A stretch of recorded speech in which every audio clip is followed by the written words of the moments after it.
Today we will discuss in module 3, that is Kirchhoff's first law and Kirchhoff's second law. Kirchhoff's first law is also called as the current law or the junction law, whereas Kirchhoff's second law is called as the voltage law. So first law is also called as current law and second law is also called as the voltage law. So first let us see what is exactly Kirchhoff's law, क्या है ये और इसका मतलब क्या है, इसको इसमें क्या क्या हम पढ़ने वाले हैं, तो इसको ज़रा देख लेते हैं. सबसे पहले बात तो इसका दूसरा नाम है जंक्शन लॉ. अगर मैं जंक्शन लॉ की बात करूं तो आपको मेरे पहले वाले हमने इसको डिस्कस किया है कि जंक्शन का मतलब क्या होता है. जंक्शन का मतलब होता है कि कोई भी एक ऐसा पॉइंट जहां पे करंट स्प्लिट हो या करंट मर्ज हो, राइट. जंक्शन उससे बोला जाता है. तो ध्यान से समझना जो मैं इसको इस वीडियो में आपको बताने वाला हूं कि एक पॉइंट है, ठीक है, एक पॉइंट है. ये काफ़ी सिंपल लॉ है और ये 2 मार्क के लिए हमेशा पूछा जाता है. एक्सप्लेन किरचॉफ फर्स्ट लॉ या write a note on Kirchhoff first law या what is Kirchhoff current law या जंक्शन लॉ. जो भी आपको पूछा जाए ये 2 मार्क के लिए क्वेश्चन आएगा और आपको ये काफ़ी सिंपल लगेगा. देखिए, as we know that this point is called as junction. ये जो पॉइंट है यहाँ पे इसको जंक्शन बोला जाएगा, राइट. और ये इसमें जो कुछ करंट आएंगे और कुछ करंट जाएंगे, बिकॉज ये सपोज यहाँ पे करंट I1 ये आ रहा है, सपोज ये जो करंट है I2 ये सपोज जा रहा है और ये सपोज I3 है ये भी जा रहा है, I4 ये आ रहा है एंड ये सपोज ये जो है ये I5 है ये भी अंदर आ रहा है, राइट. तो कुछ करंट जंक्शन की तरफ आएंगे कुछ जाएंगे, ये तो हमको पता है कि बिकॉज जंक्शन एक ऐसा पॉइंट है जहां पे करंट स्प्लिट होता है या मर्ज होता है, राइट. तो इस जंक्शन पे जो टोटल करंट होगा वो कितना होगा, कोई मुझे बता सकता है कि ये टोटल करंट कितना होने वाला है इस जंक्शन पे. जरा सोच के देखिए. जितने करंट आएंगे उतने करंट चले जाएंगे. जैसे मैंने अगर एक सिंपल सर्किट से मैं आपको अगर एक्सप्लेन करूं तो ये करंट यहाँ पे अगर 3 एम्पियर है तो यहाँ पे हो सकता है चला जाए 1 एम्पियर और इस पॉइंट पे चला जाए 2 एम्पियर करंट. तो मुझे बताइए इस जंक्शन पे कितना करंट बचा. करंट आया 3 एम्पियर गया 3 एम्पियर, तो कितना करंट यहाँ पे बचा. तो आप बोलोगे सर करंट यहाँ पे कुछ नहीं बचा, 0 बचा, क्योंकि जितना आया उतना चला गया. और यही है आपका किरचॉफ फर्स्ट लॉ. एग्जैक्टली क्या है किरचॉफ फर्स्ट लॉ, चलो देख लेते हैं.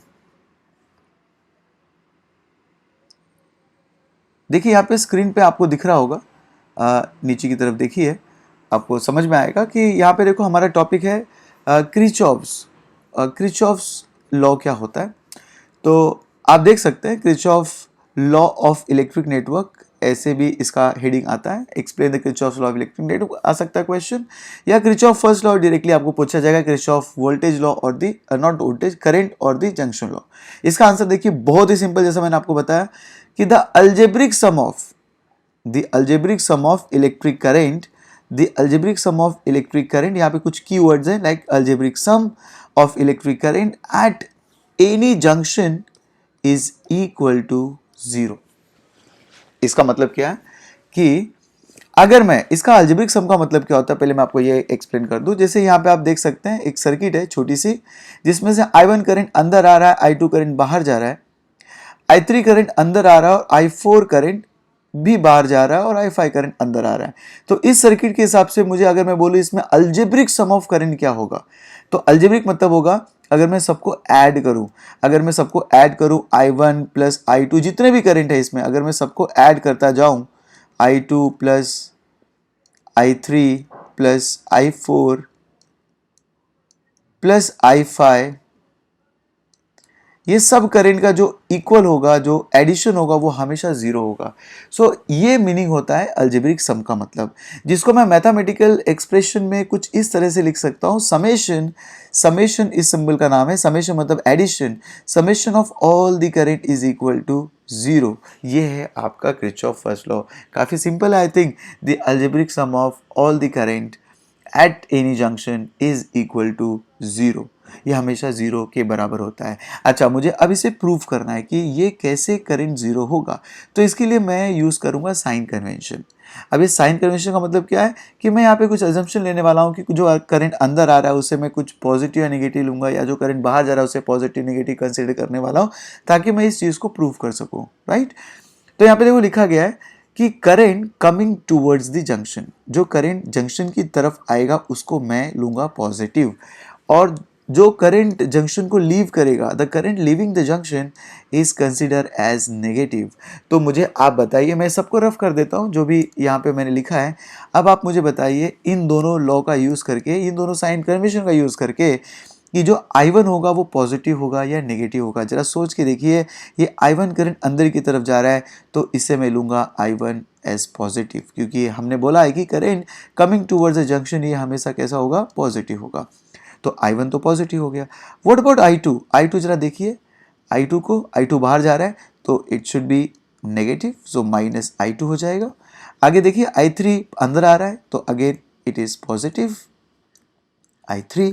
उसके बाद I4 देखिए, I4 ये भी बाहर जा रहा है तो इसका भी आंसर होगा minus I3, right, sorry minus I4, not I3, minus I4। और I5 देखो अंदर आ रहा है तो ये हो जाएगा प्लस I5। मैं अगर इन सबको ऐड करूं तो मुझे आंसर क्या आएगा, इसका आंसर आएगा 0। अगर मैं इसको थोड़ा और सिंप्लीफाई करूं तो आपको समझ में आएगा कि देखिए ये जो पॉजिटिव टर्म्स है उसको मैं एक तरफ ले लेता हूं। पॉजिटिव टर्म्स मतलब ये जो I1 दिख रहा है ये पॉजिटिव है, उसके बाद I3 पॉजिटिव है एंड I5 पॉजिटिव है, और जो नेगेटिव टर्म्स है उनको मैं राइट हैंड साइड लेके जाता हूँ। तो क्या कुछ ये ऐसा दिखेगा, I1 लेफ्ट में आ गया, प्लस I2 ये भी लेफ्ट में आएगा बिकॉज ये सब पॉजिटिव है, मैं जहाँ पे थे वहीं पे रख रहा हूँ इन्हें मैं। I5 भी right hand side is equal to, अब जो नेगेटिव अगर राइट साइड जाएंगे तो पॉजिटिव हो जाएंगे, so minus I2 and plus जो माइनस और प्लस हो गया, plus I2 plus I4, right. इसका मतलब क्या, जरा ध्यान से देखिए, इसका मतलब है कि I1, देखिए I1 किधर है, I1 आपको दिखेगा ये अंदर की तरफ यहाँ पे आ रहा है I1, I2 किधर है, ये I3 अंदर की तरफ आ रहा है, और I5 ये अंदर की तरफ आ रहा है। मतलब I1 I3 I5 ये क्या है, इनकमिंग करंट, इनकमिंग करंट, और ये उसके अलावा जो करंट बचे I2 एंड I4 ये आउटगोइंग करंट है। मतलब इनकमिंग करंट, जो भी आपका इनकमिंग करंट है जो अंदर आ रहा है, अंदर की तरफ आ रहा है, और जो बाहर की तरफ जो करंट जा रहा है वो दोनों हमेशा कैसे रहेंगे, इक्वल होंगे। मतलब जितना आया उतना चला गया। तो मुझे बताइए आपके पास बचा क्या, आपके पास कुछ नहीं बचा। तो ये छोटा सा ये जो साइन कन्वेंशन है ये इस चीज़ को दिखाता है कि अगर करंट जितना आएगा उतना अगर चला गया तो आपके पास करंट कुछ नहीं बचेगा, मतलब करंट आपका 0 हो जाएगा, ठीक है। और यही आपका किरचॉफ फर्स्ट लॉ है, काफ़ी सिंपल है। आप जरा उसको एक बार बस पढ़िएगा, आपको समझ में आ जाएगा कि algebraic sum that is total current of electric network at any junction is equal to 0। अगर मेरी सर्किट में 3 जंक्शन है, अगर मेरी किसी भी इलेक्ट्रॉनिक सर्किट में अगर 3 जंक्शन है, अगर मैं हर एक जंक्शन पे करंट निकालूं तो उनका आंसर भी हमेशा 0 होगा।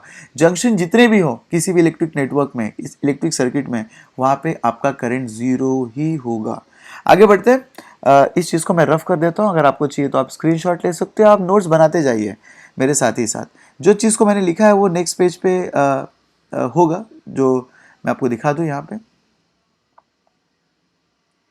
यहाँ पे आप देख सकते हैं जो भी यहाँ पे हमने लिखा उसको यहाँ पे मैंने लिखा है। देखिए, consider a junction J in electric circuit where the 5 conductors are meet. आपने देखा होगा कि I1 I2 I3 I4 and I5 ऐसे 5 कंडक्टर थे हमारे पास, जिसमें हमने अप्लाई किया किरचॉफ फर्स्ट लॉ।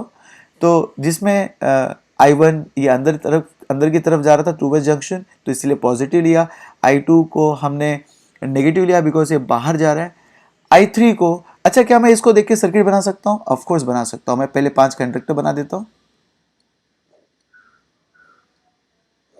5 कंडक्टर बन गए। अब देखिए, अगर मैं इसको I1 लेता हूँ तो I1 को कहाँ पे डालूंगा मैं, एरो अंदर की तरफ। अगर मैं इसको I2 लेता हूँ तो I2 का एरो कहाँ होगा, बाहर की तरफ, बिकॉज ये जंक्शन से दूर जा रहा है। अगर मैं इसको I3 कंसिडर करता हूँ तो I3 का सिंबल देखो पॉजिटिव, मतलब ये अंदर की तरफ जाएगा। और I4 को अगर मैं ये कंडक्टर कंसिडर करता हूँ तो ये आपका जाएगा बाहर की तरफ, because I4 is negative. And I five ये आपका जाएगा अंदर की तरफ, राइट, आई फाई। तो ये बन गई सर्किट। आप मतलब आपके पास अगर इक्वेशन है तो आप सर्किट भी बना सकते हो। तो देखो मैंने वही किया, जो पॉजिटिव उसको लेफ्ट हैंड साइड रखा और जो नेगेटिव उसको राइट हैंड साइड रखा। तो आपको पता चला the sum of incoming current is equal to sum of outgoing current, the total current coming towards the junction is equal to total current leaving the junction. इसका मतलब है जितने भी कोई करंट आपके पास बचा नहीं, मतलब करंट नहीं बचा मतलब आपके पास चार्ज नहीं बचा, so there is no accumulation और द गेन और the loss of charges at any junction. मतलब इस जंक्शन पर अगर मैं देखूं तो मुझे कोई भी एक्स्ट्रा चार्जेस नहीं मिलते बिकॉज करंट ही नहीं है। तो कभी कभी आपको क्वेश्चन ये भी पूछा जाता है कि किरचॉफ फर्स्ट लॉ ये किस पे बेस्ड है। तो आपको याद रखना है किरचॉफ फर्स्ट लॉ ये बेस्ड है कंजर्वेशन ऑफ चार्ज पे।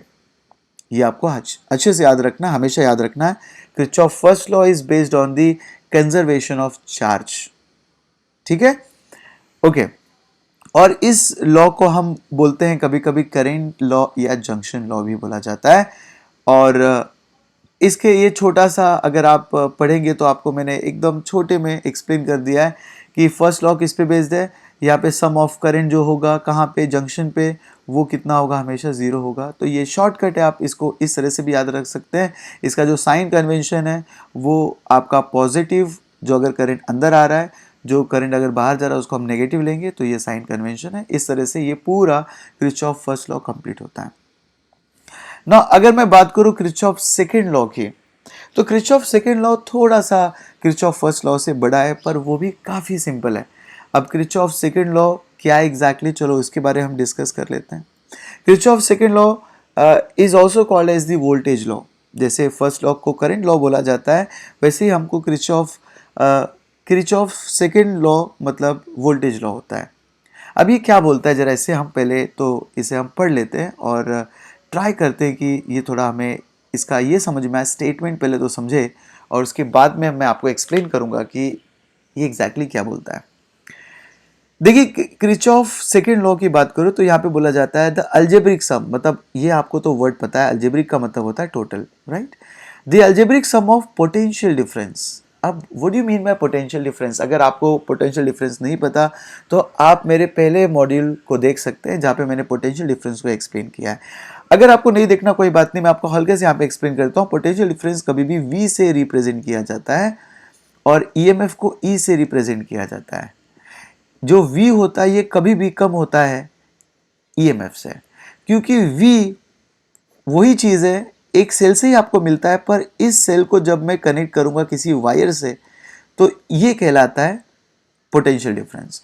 और EMF अगर मैं इसी सेल को अगर मैं डिसकनेक्ट कर दूं, मतलब इस वायर को अगर मैं यहाँ से निकाल दूं, तो ये बन जाएगा आपका EMF। ये बन जाएगा आपको EMF, क्योंकि इसमें अब पावर का लॉस नहीं होगा। बिकॉज जैसे मैं इसमें वायर कनेक्ट करता हूँ इसके थ्रू करंट पास होता है और करंट है तो रेजिस्टेंस आएगा, रेजिस्टेंस करंट को अपोज करेगा और एज अ रिजल्ट आपका करंट कम होता जाएगा। मतलब आपका बैटरी का जो पावर है वो कम होता रहेगा। तो जहाँ पे कमी है उसको बोलते हैं पोटेंशियल डिफरेंस और जो टोटल होता है उसे बोलते हैं हम EMF। जो पोटेंशियल डिफरेंस का फॉर्मूला होता है वो होता है IR, ये हमारे ओम्स लॉ के हिसाब से आया है। और जो EMF का फॉर्मूला होता है वो होता है EMF is equal to I, तो ऐसे ही होता है, पर इसमें जो रेजिस्टेंस होता है वो दो रेजिस्टेंस होते हैं, एक्सटर्नल प्लस इंटरनल। तो ये बेसिक डिफरेंस है आपके पोटेंशियल डिफरेंस एंड EMF का। तो याद रखना, जब मैं पोटेंशियल डिफरेंस की बात करूंगा तो करंट और रेजिस्टेंस की बात करूंगा, और जब मैं EMF की बात करूंगा तो यहाँ पे total power of the cell की बात करूंगा। यहाँ पे सेल मतलब जो भी बैटरी लगी होगी उसके बारे में बात करूंगा, राइट। तो इसमें क्या बोला गया है, इसमें बोला गया है कि the algebraic sum of potential difference मतलब V, जितने भी आपके सर्किट में जहां जहां पे V होगा, मतलब V का मतलब करंट तो आपके सर्किट में फ्लो होगा, और जहां जहां पे रेजिस्टेंस होगा उन दोनों को अगर मल्टीप्लाई करूं तो मुझे क्या मिलेगा, पोटेंशियल डिफरेंस। मतलब अगर मैं समेशन करूं किसका, IR मतलब पोटेंशियल डिफरेंस का, अगर मैं समेशन करूं जितने भी आपका पोटेंशियल डिफरेंस है सबको मैं ऐड करूं, और and the EMF in the closed loop मतलब या क्लोज सर्किट, और इसी के साथ में अगर EMF को भी जोड़ दूं, मतलब जितने भी सर्किट में EMF है मैं उसको भी अगर जोड़ दूं, तो मुझे जो आंसर आएगा वो हमेशा 0 आएगा। ये है आपका सेकेंड लॉ। मतलब algebraic sum of potential difference या तो आप डायरेक्टली आप V लिख दो, पर V आपको मिलेगा नहीं। V आपको मिलता कैसे है? करंट और वोल्टेज को मल्टीप्लाई करके। तो आप हमेशा याद रखना, पोटेंशियल डिफरेंस मतलब it's a product of current and resistance. So अगर मैं समेशन करूं IR का प्लस जितने भी सर्किट में आपके पास EMF है उन दोनों को अगर मैं ऐड करूं तो मुझे आंसर हमेशा 0 मिलेगा। And this is all about the Kirchhoff second law या द वोल्टेज लॉ। फिर से याद रखिए इसको क्या है, जरा समझिए इसको। The algebraic sum of potential difference and EMF in a closed electric network is equal to 0, जिसको मैं मैथमेटिकली ऐसे एक्सप्रेस कर सकता हूँ। इसके नेक्स्ट स्लाइड में हम इसको और अच्छे से समझेंगे एग्जैक्टली हम सर्किट के साथ कि मैं क्या बोलना चाह रहा हूँ। देखिए मैं आपको इस सर्किट में पहले बता देता हूँ, उसके बाद मैं आपको समझाता हूँ। देखिए जैसे ये एक आपके पास एक सेल है, मैं पहले सेल की बात कर रहा हूँ। एक ये सेल है, दूसरा ये सेल है, मतलब इसका EMF E1 है, इसका EMF E2 है। अब देखिए यहाँ पे एक रेजिस्टेंस है और इसमें से करंट फ्लो हो रहा है, तो मतलब आपको क्या मिलेगा? यहाँ पे पोटेंशियल डिफरेंस मिलेगा। आगे देखिए इसमें इस पॉइंट पे भी आपको पोटेंशियल डिफरेंस मिलेगा, इस पॉइंट पे भी आपको पोटेंशियल डिफरेंस मिलेगा, इस पॉइंट पे भी आपको पोटेंशियल डिफरेंस मिलेगा और इस पॉइंट पे भी आपको पोटेंशियल डिफरेंस मिलेगा। मतलब इसमें पोटेंशियल डिफरेंस कितने हैं? 1 2 3 4 एंड 5।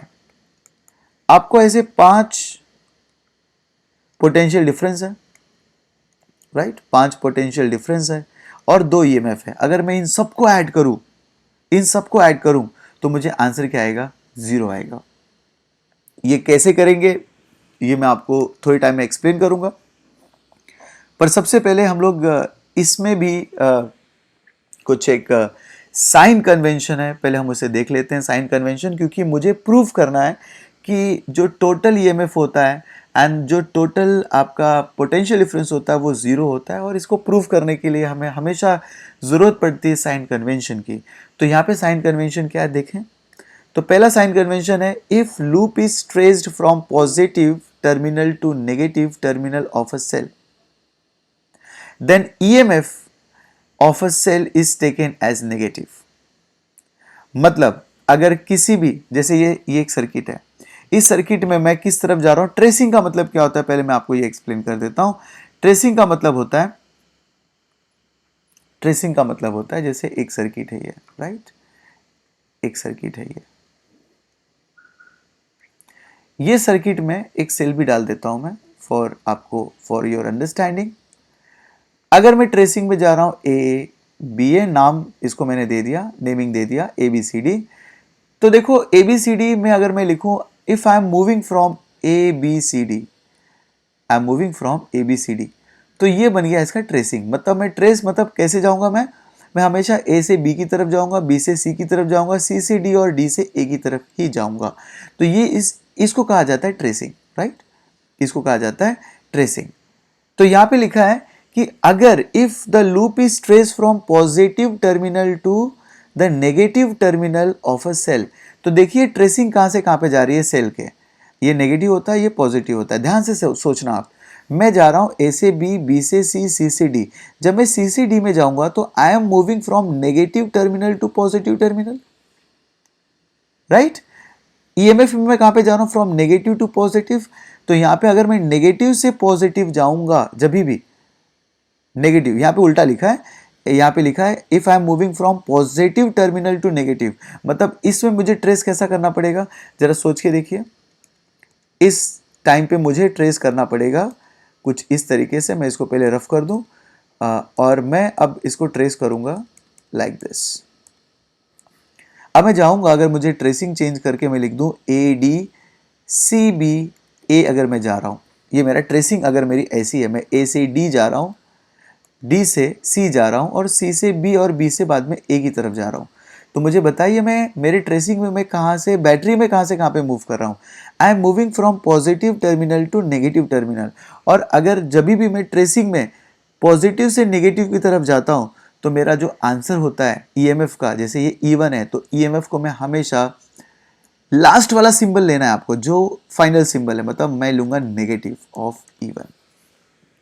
जो लास्ट का सिंबल होगा, जहां से जहां पे जाऊंगा तो जो लास्ट सिंबल होगा उसी सिंबल को मैं यहां पे ले लूंगा। सो मेरा ईएमएफ हो जाएगा नेगेटिव। पर अगर मैं उल्टा कर दूं, अगर मैं अब मूव करूं फ्रॉम, मेरी ट्रेसिंग है अगर, जो मेरी पहली ट्रेसिंग थी, that is A B C and D, तो मैं कैसे मूव करूंगा, ए से बी जाऊंगा, बी से सी से डी और डी से ए जा रहा हूं, राइट। तो अब मैं ट्रेसिंग में कहां से कहां पे मूव कर रहा हूं, फ्रॉम नेगेटिव टू पॉजिटिव। मैं नेगेटिव, देखो मैं इस तरफ जा रहा हूं, so I am moving from negative to positive. तो जो लास्ट सिंबल होता है हम उसे लेते हैं, तो आपका जो ईएमएफ E1 है, अब इस केस में क्या हो जाएगा, प्लस E1। तो आपको होपफुली समझ में आया होगा कि ट्रेसिंग कैसी है, मतलब ये आपको जो साइन कन्वेंशन है फॉर ईएमएफ कैसा है। अब मैं आपको बताऊंगा sign convention for potential difference. याद रखना पोटेंशियल डिफरेंस का साइन कन्वेंशन क्या होगा, क्योंकि वो भी काफ़ी ज़रूरी है। देखिए ये पहले वाले स्लाइड में ही है, sign convention for potential difference. तो ज़रा इसे देख लेते हैं, समझ लेते हैं। बहुत ही सिंपल है ये भी। जैसे मैं इससे पहले तो सर्किट में आपको बना देता हूँ ताकि आपको काफ़ी अच्छे से आप इसे समझ पाइए। तो ये एक रेजिस्टर है, ये एक दूसरा रेजिस्टर है, यहाँ पे एक बैटरी लगी हुई है सपोज, ठीक है, ओके। और मेरी ट्रेसिंग है ए बी सी और डी। आप मुझे बता सकते हैं करंट किस तरफ फ्लो होगा। ऑफकोर्स ये पॉजिटिव है, ये नेगेटिव है, तो करंट आपका फ्लो होगा यहाँ पे। सपोज मैंने इसको नाम दे दिया I1 करंट, ठीक है। और यहाँ पे जो रेजिस्टेंसेस हैं वो है R1 और यहाँ पे रेजिस्टेंस है R2। तो आप मुझे बता सकते हो आराम से कि यहाँ पे पोटेंशियल डिफरेंस किसके अक्रॉस मिलेगा। तो आप सिंपली बोलोगे सर ये रेजिस्टर है तो यहाँ पे मिलेगा और यहाँ पे मिलेगा, क्योंकि what is potential difference, IR।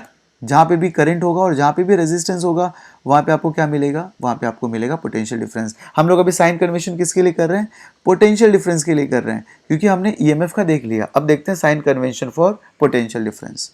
यहाँ पे पहला लिखा गया है if loop is traced in the direction of current.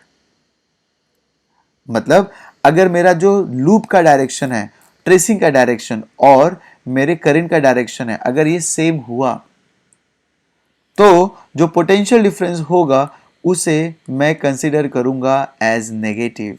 इसका मतलब जरा समझिए, बहुत इजी है ये। जैसे मैं अगर लूप ट्रेस कर रहा हूं, suppose I am moving from A B C D, तो मैं कहां पे मूव कर रहा हूं आपको पता है, मैं इस तरफ मूव कर रहा हूं। ए से बी जाऊंगा, बी से सी जाऊंगा, सी से डी जाऊंगा और डी से ए जाने वाला हूं, राइट। डी से ए की तरफ ऐसे मूव करने वाला हूं मैं, ठीक है। तो अब मुझे आप आराम से बता सकते हैं सिंपल तरीके से, जब मैं ए से बी जाऊंगा तो क्या मेरे करंट का डायरेक्शन और मेरे ट्रेसिंग का डायरेक्शन सेम है, जरा सोच के बताइए।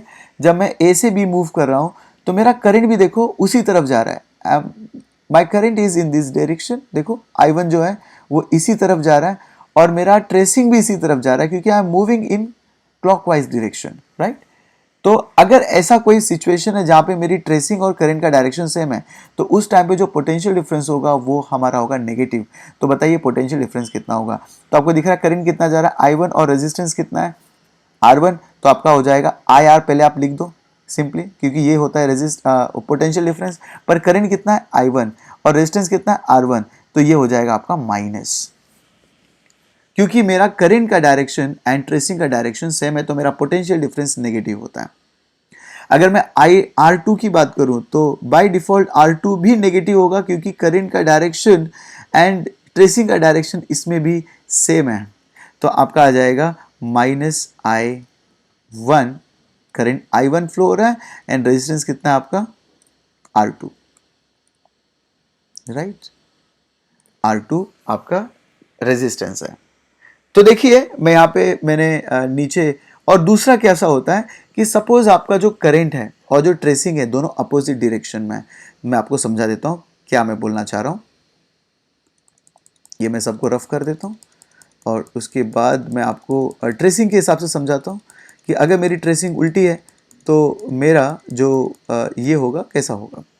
तो देखिए सेकेंड, अगर मैं बात करूँ सेकेंड साइन कन्वेंशन की, तो इसमें लिखा गया है if the tracing is against the direction of current then potential difference is taken as positive. अगर दोनों उल्टे हैं तो ये पॉजिटिव हो जाता है। कैसे होता है देखो, अगर मैं ट्रेसिंग में जा रहा हूं ए डी सी बी और ए, ये अगर मैं ट्रेसिंग में जा रहा हूं मतलब मैं किस तरफ जा रहा हूं, ऐसे जा रहा हूं उल्टा इस तरफ, उसके बाद फिर मैं आगे भी जाऊंगा इस तरफ, राइट। तो मुझे बताइए आप कि इसमें पोटेंशियल डिफरेंस क्या होगा। आई am moving in this direction, right. Current इसके अपोजिट डायरेक्शन में, करंट यहां पे जा रहा है और मैं इस तरफ जा रहा हूं, तो पोटेंशियल डिफरेंस क्या होगा, हमेशा पॉजिटिव होगा। अब मैं इसको लिखूंगा कैसे, ये देखने लायक है। तो सबसे पहले तो आप लिख दो करंट कितना है I1, क्योंकि मैं पहले रेजिस्टेंस के लिए पोटेंशियल डिफरेंस निकाल रहा हूं। तो I1 है करंट और R1 है आपका रेजिस्टेंस, तो ये होगा आपका पॉजिटिव, क्योंकि करंट एंड रेजिस्टेंस दोनों अपोजिट डायरेक्शन में है, राइट। मुझे बताइए इस केस में क्या होगा, R2 का पोटेंशियल डिफरेंस कितना होगा, तो ये भी होगा पॉजिटिव, क्योंकि करंट अपोजिट डायरेक्शन में है टू द ट्रेसिंग, तो ये भी हो जाएगा plus I1 and R2। Hopefully आपको समझ में आया होगा। अब अगर नहीं समझ में आया कोई बात नहीं है, जब मैं अगली स्लाइड लेके जाऊंगा उसमें हम लोग एक क्वेश्चन सॉल्व करेंगे जहां पे आपको एकदम क्लियर पता चलेगा कि इसे सॉल्व कैसे करते हैं by using a circuit, right. क्योंकि इसे समझ आपने अगर इसे समझ लिया तो आप ये समझिए कि इस चैप्टर में आपको 99% हर चीज समझ में आ जाएगी। तो चलिए देखते हैं कि भाई मुझे ये सर्किट जो आपको दिख रही है, इस सर्किट में आपको अप्लाई करना है किरचॉफ्स सेकेंड लॉ, राइट। इसमें कितने लूप हैं, आपको लूप अगर मैं पूछूं तो कितने लूप हैं, तो आप बोलोगे सर इसमें 3 लूप हैं। कौन कौन से, तो पहला एक लूप दिख रहा है ये ए, कौन सा लूप है पहला, A B E F A, ये पहला लूप है। उसके बाद सेकेंड लूप कौन सा है, सर ये लूप है, that is B C D E and B, ये एक आपका सेकेंड लूप है। थर्ड लूप ये बड़ा वाला, that is A B C D E F and A, ये आपका तीसरा लूप है। तो हमको हर एक लूप में अप्लाई करना है किरचॉफ सेकेंड लॉ, हर एक लूप के लिए हम देखेंगे, ठीक है। तो मैं पहले आपको एक दो लूप का मैं करके दिखाऊंगा आपको, उसके बाद आप फाइंड आउट करोगे एक लूप के लिए जो कि मैं आपको एज यू नो प्रैक्टिस के लिए मैं दे सकता हूं आपको, ताकि आपको समझ में आए, और उसका आंसर हम अगले लेक्चर में देखेंगे। तो सबसे पहले मैं आपको कौन सा लूप सॉल्व करूं, पहला वाला लूप ही सॉल्व कर देता हूं। तो इसमें हम अप्लाई करेंगे किरचॉफ सेकेंड लॉ। तो चलिए देखते हैं क्या आंसर होता है। तो मुझे पता है कि मेरा जो ट्रेसिंग है वो क्या है, जो मेरा ट्रेसिंग है वो है मैं यहाँ पे लिख देता हूँ, मेरा ट्रेसिंग है A B E F A, ये मेरा ट्रेसिंग है, राइट। तो सबसे पहले अगर मैं ट्रेसिंग की बात करूं तो ट्रेसिंग में देखिए मैं ए से बी जाऊंगा। जब मैं ए से बी जाऊंगा तो आपको याद रखना करंट का डायरेक्शन, इस देखो पहली बात तो यहाँ पे रेजिस्टेंस है, तो यहाँ पे पोटेंशियल डिफरेंस तो मिलना ही है आपको। तो जब मैं ए से बी जाऊंगा तो यहाँ पे मुझे पोटेंशियल डिफरेंस मिलेगा, क्योंकि यहाँ पे रेजिस्टेंस भी है और करंट भी है। पर आपको याद ये रखना है मैं ए से बी जा रहा हूं, क्या करंट का डायरेक्शन एंड ट्रेसिंग का डायरेक्शन सेम है, तो आप बोलोगे हाँ सर दोनों सेम है। तो आप याद रखिए साइन कन्वेंशन को, जब ये दोनों सेम होते हैं तो आंसर नेगेटिव आता है, साइन नेगेटिव आता है। तो आपको जो पोटेंशियल डिफरेंस होगा नेगेटिव होगा, पर पोटेंशियल डिफरेंस किसका, multiplication of current and resistance. Current कितना फ्लो हो रहा है I1, रेजिस्टेंस कितना है इसमें R2, तो आपका साइन क्या आएगा इसका, नेगेटिव। ये समझ में आ गया, काफी सिंपल है। जब मैं ए से बी जाऊंगा तो मुझे पोटेंशियल डिफरेंस नेगेटिव मिलेगा, बिकॉज करंट और रेजिस्टर दोनों का डायरेक्शन, करंट एंड ट्रेसिंग का डायरेक्शन सेम है। उसके बाद मैं कहां से जा रहा हूं, देखिए मैं बी से सी की तरफ जा रहा हूं। अब सबसे पहले करंट को ही ध्यान रखिए, क्या करंट का डायरेक्शन एंड ट्रेसिंग का डायरेक्शन दोनों सेम है, अब बोलोगे यस सर है दोनों सेम। तो अब बताइए इसके अक्रॉस कितना पोटेंशियल डिफरेंस मिलेगा, करंट कितना फ्लो हो रहा है, आप बोलोगे सर करंट फ्लो हो रहा है I1 प्लस I2। तो बताइए इसमें कितना पोटेंशियल डिफरेंस होगा आपके पास। पहली बात तो आप डाल दोगे डायरेक्टली नेगेटिव साइन, बराबर, और उसके बाद आप लिखोगे करंट कितना है इसमें, करंट आप ब्रैकेट में लिखोगे I1 प्लस I2, ये आपका करंट है, और रेजिस्टेंस कितना है सर R3 है। तो ये हो गया पोटेंशियल डिफरेंस। आगे देखिए, जब मैं ई से एफ की तरफ जाऊंगा तो करंट तो सेम है, बट अनफॉर्चुनेटली यहां पे रेजिस्टेंस है ही नहीं। अगर रेजिस्टेंस जीरो है इस केस में, तो आपका करंट इनटू रेजिस्टेंस, मतलब भाई आपका पोटेंशियल डिफरेंस इस पूरे सर्किट में, इस पूरे लूप में, या मैं बोलूंगा इस पर्टिकुलर पार्ट में जीरो हो जाएगा, because no resistance is there. तो यहाँ पे आपको पोटेंशियल डिफरेंस नहीं मिलेगा। जब मैं एफ से ए में जाऊंगा, जब मैं एफ से ए में जाऊंगा तो ध्यान से देखिए, यहाँ पे इसके अक्रॉस पोटेंशियल डिफरेंस मिलेगा, बिकॉज रेजिस्टेंस है और करंट भी है। पर दोनों का डायरेक्शन यहाँ पे भी सेम है, क्योंकि देखो ये एरो इस तरफ जा रहा है, मेरे ट्रेसिंग के डायरेक्शन में जा रहा है। तो यहाँ पे भी आंसर क्या आ जाएगा, -I1 करंट है and R1 that is resistance. अब उसके बाद एक और चीज आती है, दैट इज EMF। इसमें एक और भी है, EMF। मैं EMF में कहां से कहां पे जा रहा हूं, मैं EMF में जा रहा हूं फ्रॉम नेगेटिव टू पॉजिटिव। मेरा ट्रेसिंग जा रहा है फ्रॉम नेगेटिव टू पॉजिटिव, तो मैंने लास्ट वाला सिंबल लेना है, जो भी पॉजिटिव है आपका। अगर नेगेटिव होता तो नेगेटिव लेते, पॉजिटिव होता तो पॉजिटिव लेते। तो यहाँ पे आपका पॉजिटिव आ जाएगा। पॉजिटिव क्या, पॉजिटिव E1। और ये हमेशा सबका अगर एडिशन करूँ तो आंसर 0 आएगा। तो ये है आपका किरचॉफ्स सेकेंड लॉ को मैंने अप्लाई किया इस लूप में, राइट। अब मैं बात करूंगा सेकेंड लूप की, और थर्ड लूप में आपको होमवर्क देने वाला हूं, राइट। तो मैं आपको इजी वाला होमवर्क देता हूं, ये सेकेंड लूप वाला आप सॉल्व करोगे। मैं आपको बड़ा वाला लूप करके दिखाता हूं यहां पे। चलिए मैं आपको करके दिखाता हूं। सबसे पहले जो मेरी ट्रेसिंग है वो है A, B, C, D, E, F, A which is equal to, not equal to, बस इस ट्रेसिंग में मुझे अप्लाई करना है Kirchhoff first law, not first law, second law, right. तो यहां पे मैं अप्लाई करने वाला हूं Kirchhoff second law, second law. तो चलिए मैं देखता हूं कैसे सॉल्व करना है। सबसे पहले मैं इसमें मुझे जाना है A से, B से, C से, D से, E से, F से, फिर बाद में A की तरफ रिटर्न आना है। तो जब मैं A से B में जाऊंगा तो देखो आप देख सकते हो करंट का डायरेक्शन एंड ट्रेसिंग का डायरेक्शन सेम है। तो मैं सबसे पहले क्या लिखूंगा, पोटेंशियल डिफरेंस आपका क्या हो जाएगा, मैं नीचे ही लिखते जाता हूँ। तो आपका हो जाएगा I1 करंट है, R2 रेजिस्टेंस है, ये हम लोगों ने जस्ट अभी सॉल्व किया था वही लूप के लिए।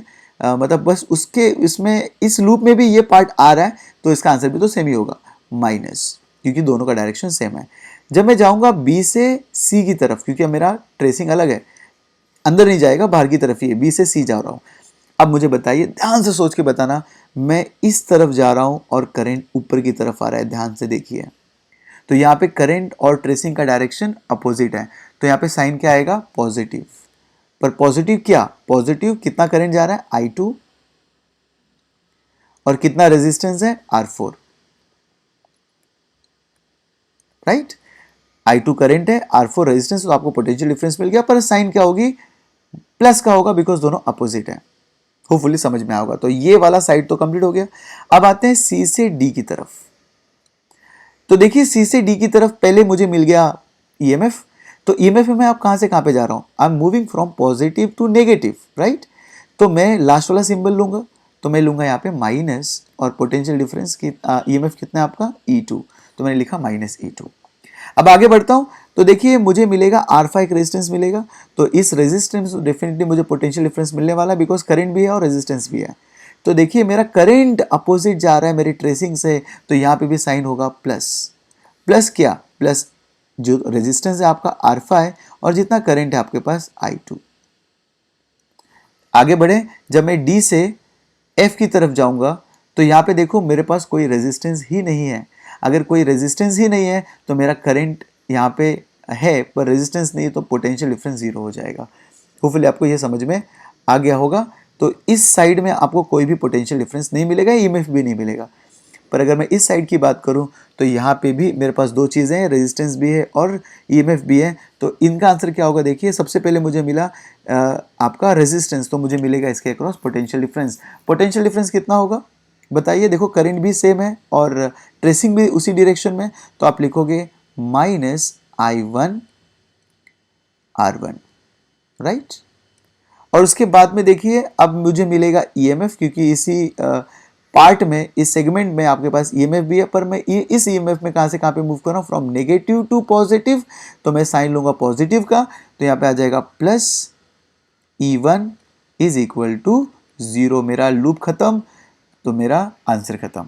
तो इन सबको मैं ऐड करूँ तो आंसर 0 आता है। तो ये मेरा हो गया बड़े लूप के लिए। अब आपका जो होमवर्क है, जो घर पे आप करने वाले हो, आराम से समझने वाले हो, वो इसको मैं बता देता हूँ, वो आप करने वाले हो। मैं लूप लिख के दे देता हूँ, आप सॉल्व कीजिए। फॉर लूप BCDEB, आप इस लूप के लिए आप मुझे किरचॉफ सेकंड लॉ अप्लाई करके आंसर आप रखना। हम लोग इस आंसर को डिस्कस करेंगे नेक्स्ट वीडियो में, दैट इज मॉड्यूल 4 में। तब तक के लिए थैंक यू। अगर आपको मेरा वीडियो समझ में आया होगा तो प्लीज़ लाइक कर दीजिए। मिलते हैं अगले मॉड्यूल में, जिसमें हम जानेंगे इसके आगे वाला टॉपिक, जो कि एग्जाम में काफ़ी बार आ चुका है। Thank you.